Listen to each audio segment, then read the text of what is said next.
Hello दोस्तों, स्वागत है आप सभी का एग्जाम मेल के इस यूट्यूब चैनल पे। मैं हूं मुकेश। जैसा कि दोस्तों हमने पिछले वीडियो में पढ़ा था कि अवतल दर्पण से वस्तु का प्रतिबिंब कैसे बनता है, उसमें हम कई केसेस भी देखे थे, जिसमें हम 2-3 केस पढ़ भी चुके थे। हमने उसमें देखा था कि दर्पण से वस्तु की दूरी बदलती थी तो प्रतिबिंब की स्थिति भी बदल जाती थी और उसकी प्रकृति भी बदलती थी। तो आज उसी क्रम में हम देखेंगे आगे क्या होने वाला है। तो पिछले वीडियो हमने जाना था जब वस्तु दर्पण से अनंत दूरी पर रखा हो, और हमने इसका डायग्राम भी बनाया था। देखा था कि दर्पण से बहुत दूर वस्तु रखी हो तो उसका इमेज कैसे बनता था। हमने देखा था कि उसका इमेज मुख्य फोकस पे बनता था, वस्तु से बहुत छोटा बनता था और वास्तविक बनता था, उल्टा बनता था।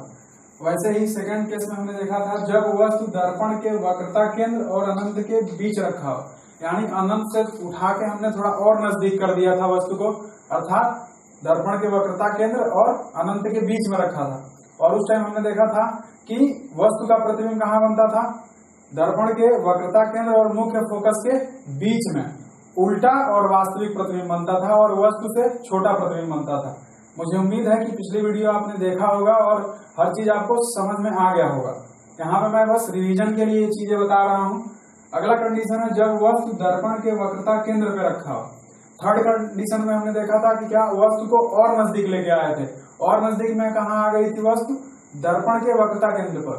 और हमने इस कंडीशन में देखा था कि वस्तु का जो प्रतिबिंब था वक्रता केंद्र पर ही इसके जस्ट अपोजिट उल्टा बनता था, वास्तविक बनता था और वस्तु के बराबर बनता था।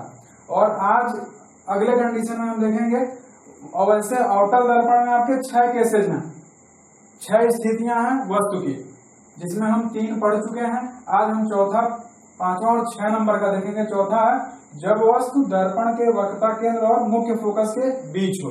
तो आइए इसको रेड डायग्राम के द्वारा समझते हैं।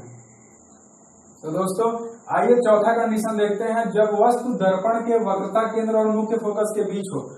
दोस्तों समझने के लिए मैं यहाँ पे एक बारी पिछली जो डायग्राम पढ़ चुके हैं उसको हम यहाँ समझ लेते हैं। आपका अवतल दर्पण ऐसे था। अवतल दर्पण में हमने देखा था ये क्या था, ये आपका दर्पण का ध्रुव था और ये यहाँ पे आपका वक्रता केंद्र और यहाँ पे आपका मुख्य फोकस F था। और हमने वस्तु का स्थिति कंडीशन देखा था। वस्तु की स्थिति कैसी थी, पहले हमने बहुत दूर रखा, अनंत पे रखा, एक बार हमने बहुत दूर रखा अनंत पे, उसके बाद थोड़ा और नजदीक ले गया, और नजदीक ले जाने का मतलब वक्रता केंद्र और अनंत के बीच में यहाँ रखा, फिर और नजदीक ले गया, वक्रता केंद्र पे रखा। आज हम चौथा कंडीशन देखेंगे जब क्या वक्रता केंद्र और फोकस के बीच में हो, तब इमेज कैसा बनेगा। तो वही इमेज मैं यहाँ पे ड्रा करने जा रहा हूँ। देखिए आपका अवतल दर्पण ऐसे होता है, दबे हुए भाग से प्रकाश का परावर्तन होता है और उभरे हुए भाग पे क्या होता है, कलई किया गया रहता है। ठीक है, ये है आपका अवतल दर्पण, ये है आपका पोल और ये है आपका मुख्य अक्ष। ठीक है, ये क्या है आपका मुख्य अक्ष। ठीक है, और इस जिस गोले का भाग होता है उसका यहाँ पे मान लीजिए क्या है, वक्रता केंद्र, और ये है आपका मुख्य फोकस और ये है आपका P। तो चौथा कंडीशन क्या है, वक्रता केंद्र और फोकस के बीच में वस्तु रखा है। तो हम रख देते हैं वक्रता केंद्र और फोकस के बीच में। आप कहीं भी रख सकते हैं, उस हिसाब से इमेज आपका बनेगा। देखिए अब आप 3 नियम जानते हैं, हमने पढ़ा था कि उन 3 किरणों का प्रयोग करके इमेज हम आसानी से बना सकते हैं, उनमें से किसी 2 किरण का प्रयोग करके, क्योंकि वो हमारे लिए ज्यादातर आसान है। आप परावर्तन के नियम पे भी बना सकते हैं इसको। तो आइए हम उनमें से किसी 2 नियम का प्रयोग करते हैं। तो एक नियम का प्रयोग कर लेते हैं हम, क्या, एक किरण हम लेके जाते हैं मुख्य फोकस से। ठीक है, मुख्य फोकस से जाएगी किरण, दर्पण से टकराने के बाद क्या हो जाती है, मुख्य अक्ष के समांतर हो जाती है। मुझे उम्मीद है कि आप लोगों को तीनों नियम याद होंगे, तीनों किरणों का कैसे जाती है, कैसे लौट के आती हैं, ये सारा चीज पता होगा, पिछली वीडियो में आपने देखा होगा। तो एक किरण हम लेके गए मुख्य फोकस से और टकराने के बाद मुख्य अक्ष के समांतर चली गई, और दूसरी किरण हम लेके जाते हैं कहां से, वक्रता केंद्र से, मतलब यहां से। ठीक है, ये किरण ऐसे गई तो वक्रता केंद्र से जा रही है ना, तो लौटने के बाद क्या हो जाएगा, टकराने के बाद ये इसी रास्ते से गई और इसी रास्ते से क्या हो गया, लौट के चली आई।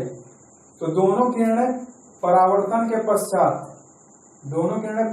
के पश्चात कहाँ मिल रही हैं, यहाँ पे मिल रही हैं।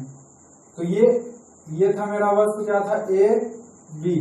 तो बी से किरणें चली हैं, तो यहाँ पे कौन सा बनेगा इमेज, बी का, और हमारा ए का कहाँ बन जाएगा, ये हो गया मेरा ए, यानी ए डैश बी डैश।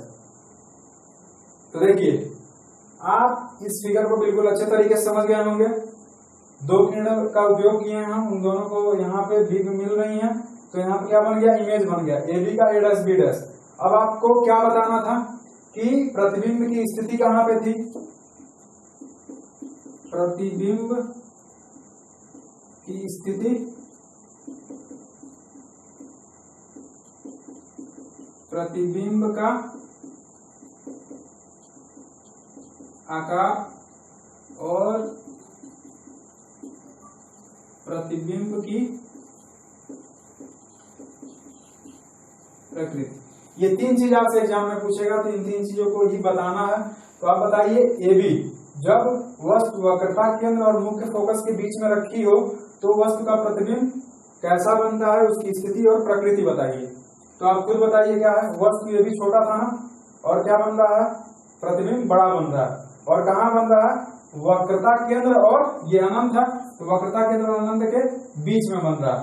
तो यहाँ प्रतिबिंब की स्थिति क्या हो जाएगी, वक्रता केंद्र और अनंत के बीच में। यहाँ लिख लीजिएगा, वक्रता केंद्र व अनंत के बीच, ठीक है। आप ऐसे भी बोल सकते हैं वक्रता केंद्र के बाहर बनता है। और प्रतिबिंब का आकार कैसा है, वस्तु से बड़ा है, वस्तु से बड़ा है। प्रकृति कैसी है, उल्टा है और वास्तविक है।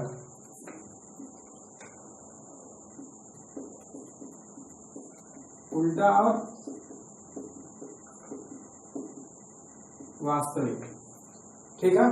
तो ये तीनों चीज आपको पता चल गया डायग्राम से भी, और कॉन्सेप्ट तो आपको पता ही है।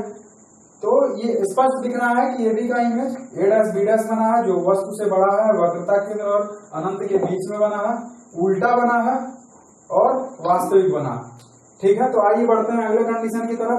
आपका अगला कंडीशन कहाँ होगा, अब ये आपका आ जाएगा वस्तु कहाँ, मुख्य फोकस पे, ठीक है। तो आइए देखते हैं, जब वस्तु मुख्य फोकस पे रखा हो तो प्रतिबिंब की स्थिति और प्रकृति कैसी होगी।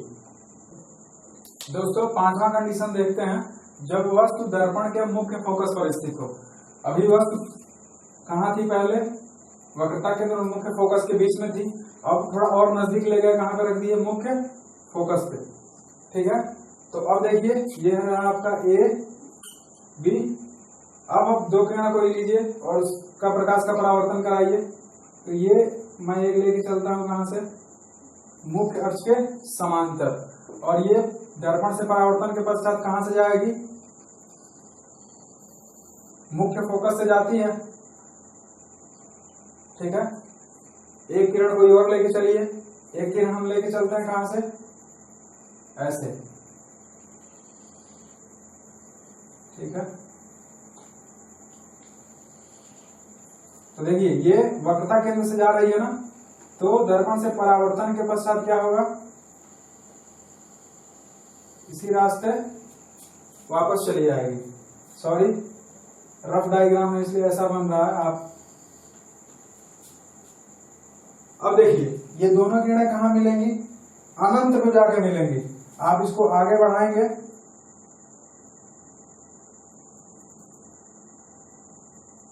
तो ये बहुत आगे चल के मिलेंगे। यानी इससे क्या है कि देखिए जब आपका वस्तु कहाँ रखा हो, मुख्य फोकस पे रखा हो, तो वस्तु का इमेज कहाँ बनेगा, अनंत पे। अनंत पे बनने का मतलब यानी जहां भी बनेगा वो बहुत बड़ा बनेगा आगे चल के। जहां मिलेंगी ये दोनों किरणें वहां भी इमेज बनेगा।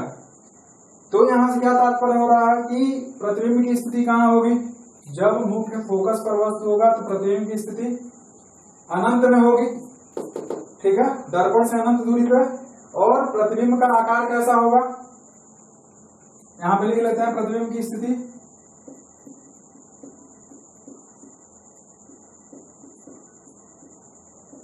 दर्पण से अनंत दूरी पर आकार कैसा होगा, वस्तु से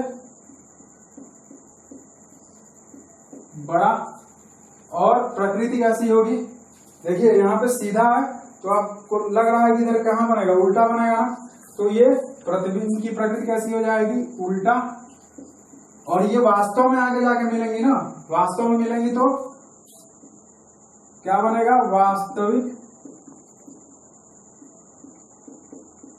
प्रतिबिंब, ठीक है। तो ये था आपका पांचवा कंडीशन। अब देखते हैं अगला कंडीशन आपका छठवां यानी लास्ट कंडीशन क्या है, तो आइए उसको देखते हैं। दोस्तों छठा कंडीशन देखते हैं, जब वस्तु दर्पण के मुख्य फोकस व ध्रुव के बीच हो। अभी हमने देखा कि वस्तु कहाँ थी, मुख्य फोकस पे थी। अब हमने थोड़ा और नजदीक कर दिया तो कहाँ हो गई, फोकस और ध्रुव के बीच में। तो ये है हमारी वस्तु ए बी। अब देखिए कोई दो किरण लेके चलिए, तो हम लेके चलते हैं मुख्य अक्ष के समांतर किरण। तो ये परावर्तन के पश्चात कहां से जाती है, मुख्य फोकस से ना, तो इसको लेके चलिए आप मुख्य फोकस से, ठीक है। ये है आपका मुख्य फोकस, तो परावर्तन के पश्चात कहां से चली गई, मुख्य फोकस से। और एक किरण आप लेके चलिए कहां से, वक्रता केंद्र से जाती हुई लेके जाइए, ठीक है। तो ये गई और परावर्तन के पश्चात कहां से जाएगी, वक्रता केंद्र से ही, ठीक है। गई वक्रता केंद्र से और परावर्तन के पश्चात इसी रास्ते चली आई। तो आप देखिए क्या ये किरणें कभी मिलेंगी, ये दोनों किरणें कभी नहीं मिलेंगी क्योंकि एक दूसरे से दूर जा रही हैं, ठीक है। तो जब ऐसी स्थिति हो तो हम इन परावर्तित किरणों को पीछे की तरफ बढ़ाते हैं और देखते हैं कि क्या ये कहीं पीछे मिलती हुई प्रतीत हो रही हैं। तो देखिए परावर्तित किरणों को पीछे बढ़ाइए, डॉटेड फॉर्म में बढ़ाइए, क्योंकि ये वास्तव में तो मिलेंगी नहीं उधर। तो ये वक्रता केंद्र वाली किरण है और ये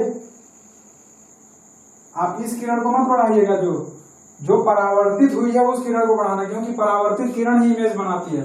तो यहां देखिए ये परावर्तित किरण है ना, तो इसको पीछे बढ़ाइए। तो देखिए ये दोनों कहीं मिलेंगी, यहाँ पे मिलेंगी मतलब मिलती हुई प्रतीत होंगी। तो देखिए ये बी का है ना, तो यहाँ पे बी डैश बन जाएगा और ये मेरा ए डैश।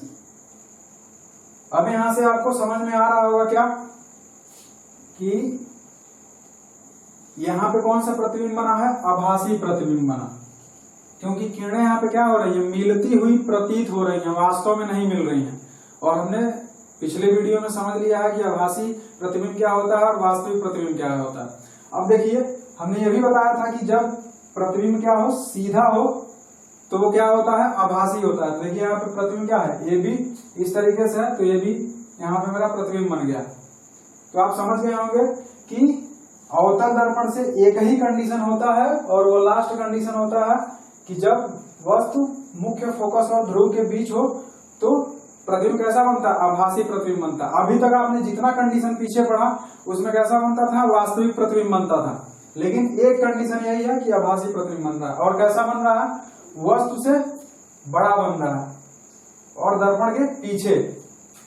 तो आइए लिख लेते हैं प्रतिबिंब की स्थिति कहाँ है, प्रतिबिंब दर्पण के पीछे।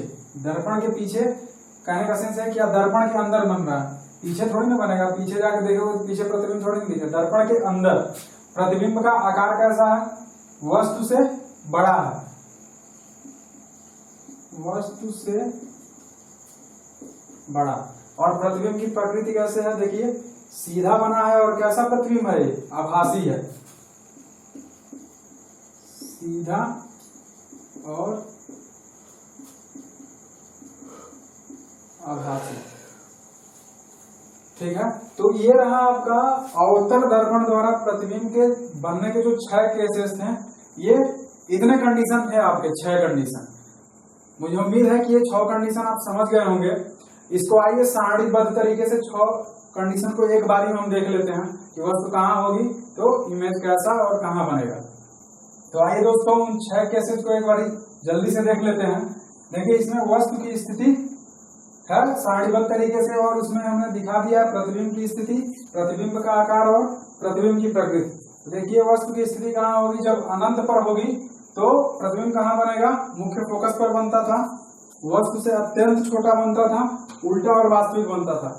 दोस्तों इसका रे डायग्राम हम पीछे पढ़ चुके हैं, ये बस एक बार रिवीजन के लिए है। दूसरा कंडीशन कहाँ था, जब वस्तु अनंत और वक्रता केंद्र के बीच में थी तो प्रतिबिंब की स्थिति क्या थी, वक्रता केंद्र व मुख्य फोकस के बीच में बनती थी, वस्तु छोटी बनती थी, उल्टा और वास्तविक बनता था। थर्ड कंडीशन में वस्तु कहाँ रखी थी, वक्रता केंद्र पर। जब वक्रता केंद्र पर रखी थी तो प्रतिबिंब की स्थिति कहाँ थी, वक्रता केंद्र पर ही बनती थी और वस्तु के बराबर बनती थी, और उल्टा और वास्तविक प्रतिबिंब बनता था। चौथा कंडीशन क्या था, जब वस्तु कहाँ रखा हो, वक्रता केंद्र और मुख्य फोकस के बीच में हो तो प्रतिबिंब कहाँ बनता था, वक्रता केंद्र तथा अनंत के बीच में बनता था। ठीक है, वस्तु से बड़ा बनता था और उल्टा और वास्तविक बनता था। अब देखिए जब हमने वस्तु को कहाँ रख दिया था, मुख्य फोकस पर रख दिया था तो प्रतिबिंब कहाँ बना था, अनंत में बना था, खूब बड़ा सा उल्टा, वस्तु से अत्यंत बड़ा बना था, वस्तु से बहुत बड़ा बना था और उल्टा और वास्तविक बना था। और लास्ट कंडीशन में हमने देखा था कि जब हम वस्तु को दर्पण के बहुत ज्यादा करीब रख दिए थे, अर्थात मुख्य फोकस और ध्रुव के बीच में रख दिए थे, तो प्रतिबिंब कहाँ बना था, दर्पण के दूसरे साइड अर्थात पीछे बना था और वस्तु से बड़ा बना था। और इस कंडीशन में कैसा था प्रतिबिंब का प्रयोग, सीधा और आभासी। दोस्तों मुझे उम्मीद है कि ये 6 केसेस जो हैं अवतल दर्पण में प्रतिबिंब का बनना, इन 6 केसेस को आप बिल्कुल अच्छे तरीके से समझ गए होंगे, किस तरीके से रे डायग्राम हम बनाते हैं और कौन कौन सी किरणें का प्रयोग कहाँ पे करते हैं, उस तरीके से हमारा इमेज कैसा बनता है, उसकी स्थिति क्या होती है, आकार कैसा बनता है, इन सभी चीजों के बारे में हम बिल्कुल अच्छे तरीके से समझ गए हैं। अगली वीडियो में हम जानेंगे कि उत्तल दर्पण द्वारा वस्तु की स्थिति के हिसाब से प्रतिबिंब कैसा बनता है, तो ये हम अगली वीडियो में जानेंगे। तो आज की वीडियो में बस इतना ही। वीडियो को शेयर करिए अपने दोस्तों तक, लाइक करिए, जो इसमें कंफ्यूजन हो उसको कमेंट सेक्शन में कमेंट करिए, और हमारे चैनल को अगर आप नए हैं तो सब्सक्राइब करिए और इस चैनल को सपोर्ट करिए। दोस्तों आज की वीडियो में बस इतना ही। धन्यवाद दोस्तों।